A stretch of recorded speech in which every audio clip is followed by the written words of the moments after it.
No niin, ajattelin tässä näyttää vähän tämän päivän työpöydältä kuvaa. Eli tässä on tämmönen normaalikokoinen kasottohaitari ja ongelmana on ollut se, että täällä oli varsi poikki. Varsi oli poikki täältä ihan keskeltä. Se on nyt vaihdettu tuonne paikallensa. Mutta se, mitä työvaiheita tähän kuuluu, että tähän asti päästään, niin on se, että ensinnäkin pitää tietysti kaikki näppäimet purkaa tästä. Sitten otetaan se näppäinlevy tästä pois. Päästään käsiksi tähän kohtaan. Imuroidaan isommat villakoirapölyt pois tuolta haitarin sisältä, että sitä viittii käsitellä. Ja sitten ruvetaan purkaan näppäimistöä. Eli se purkaminen lähtee tältä puolelta. Täällä on jouset. Tämmöiset V-malliset jouset, jolla toi näppäin, kun sitä painetaan, niin se nousee sitten takaisin. Niin tuolla on tommonen jousi, joka menee tuonne akselin juureen.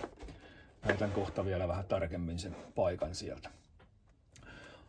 Koneisto on rakennettu niin, että siellä on akselit. Tässä haitarissa näitä akseleita on 3 kappaletta. Ne tulee täältä päästä ulos. Ja sitten kun nuo jouset on otettu pois, niin sen jälkeen voidaan akselit vetää yksitellen sieltä pois ja tietysti pistää kaikki näppäimet järjestykseen, että osaa laittaa ne takaisinpäinkin sieltä. Ja tärkeää, että ne menee oikeassa järjestyksessä. Tärkeää myöskin se, että täällä on välissä esimerkiksi tämmöisiä holkkeja, jotka sitten passaa nämä näppäimet oikealle kohdallensa, ja siellä saattaa olla vaikka prikkoja välissä tai jotain muita, että ne kaikki menee sitten samalle kohtaa takaisin, kun tätä haitaria kasataan. Ja tämä homma, mitä mä nyt olen tekemässä tässä, niin on näiden jousien laittaminen. Ja se on aika semmoinen inhottava homma, no, ettei ne pongahtele sieltä silmille.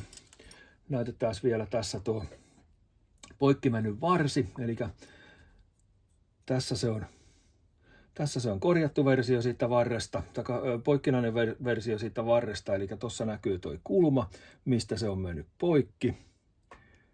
Ja toihan on se heikoin kohta yleensä, missä on joku taivutus, taikka sitten sinne on väännettynä jyrkkä kulma. Toki tämäkin on leikattu levystä tämä varren muoto, että jyrkkää kulmaa ei ole taivutettu, mutta on myöskin sellaisia varsia, jossa se on taivutettuna.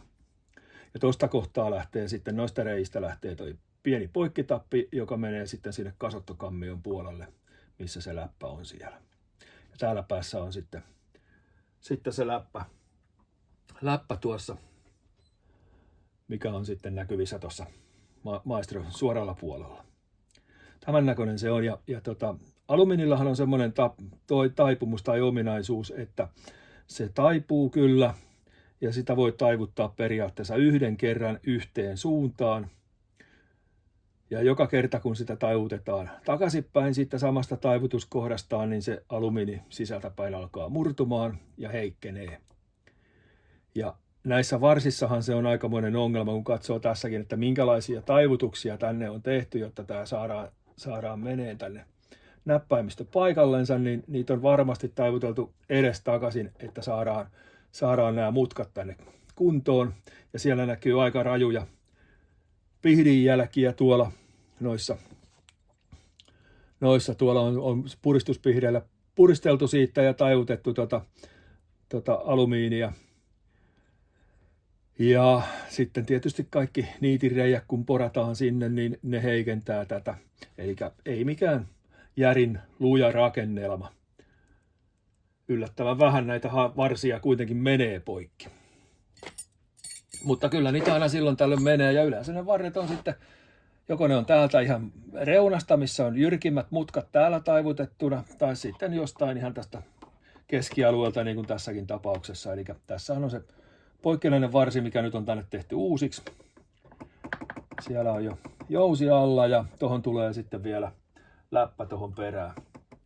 Takapäälle se säädetään sitten, ensin säädetään toi kasottopuolen läppä tuolta, että se on varmasti tiivis, ja sen jälkeen sitten tämä läppä, mikä on tässä suoralla puolella, niin saadaan se paremmin säädettyä sitten tiiviiksi. Tuolla allahan näkyy sitten nämä rekisterilistojen liuskat, mitkä tuolla menee. Mutta mä koitan tässä vaikka demonstroida yhden jousen kiinni laittamisen. Tää on tosiaan, niin kuin sanottu, että tää on semmonen hieman hankala homma.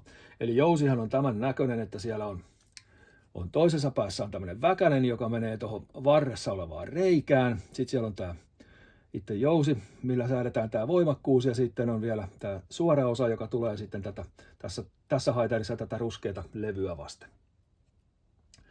Ja tässä saa olla kyllä tarkkana, nämä on tosi jäykkiä nämä jouset. Kun näitä puristaa, tämä menee sormesta läpi, jos se tästä nyt pääsee irti. Ja mullakin on tässä tapauksessa, niin mä pidän suojalaseja päässä, koska jos se tästä pongahtaa jonnekin päin, niin on ainakin silmät sitten suojattuna. Sitten se koitetaan tonne väliin ujuttaa ja reikä paikallensa ja sitten katsotaan, että tapit menee paikallensa ja näppäin toimii ja se on oikeassa paikassa toi jousen kierreosa siellä. Näin se sitten toimii. Ja tässä purkamisessa on tarkkaa sitten myöskin se, että nämä jouset pysyy oikeassa järjestyksessä, koska jouset ovat eri voimakkuuksilla. Eli täällä esimerkiksi nämä missä varret, missä on tämä reikä täällä huomattavasti ylempänä, niin siinä on ihan erilainen jousi. Siinä on tämän näköinen jousi, kun sitten siinä viereisessä on sitten tämän näköinen jousi. Eli niin kuin huomaatte, niin nämä on eri mittaisia. Ja sitten siksi toisekseen näissä on vielä eri jäykkyys näissä jousissa. Eli tietystikin kun on pitkä varsi, niin siellä tarvii olla jäykempi jousi, jotta saadaan sama näppäin paine kuin tällä lyhyemmällä varrella, jossa on sitten hieman löysempi jousi. Sen takia kun nämä puretaan, niin esimerkiksi mä puren ne järjestyksessä, niin mä otan ne tämmöiseen rautalankaan. Tää on vähän niin kuin tämmöinen sokkasysteemi, eli mä pujotan ne tänne järjestyksessä ja tiedän kummasta päästä on alkanut, niin sitten sen jälkeen tässä kokoomisvaiheessa niin laitan ne sitten vaan järjestyksessä takaisin. Ei niitä oikein niin kuin mistään sitten enää, jos ne menee sekaisin, niin todella vaikea saada sitten selvitettyä, että mikä on mistäkin kohtaa. Tämmöistä tänään. Tämmöisellä suojavarustuksella sitä ollaan liikkeellä ja suojalasit ja otsavaloa tarvii vanhat miehet, ja että ne pääsee tekemään tämmöisiä. Ja ei muuta kuin mukavaa päivänjatkoa kaikille.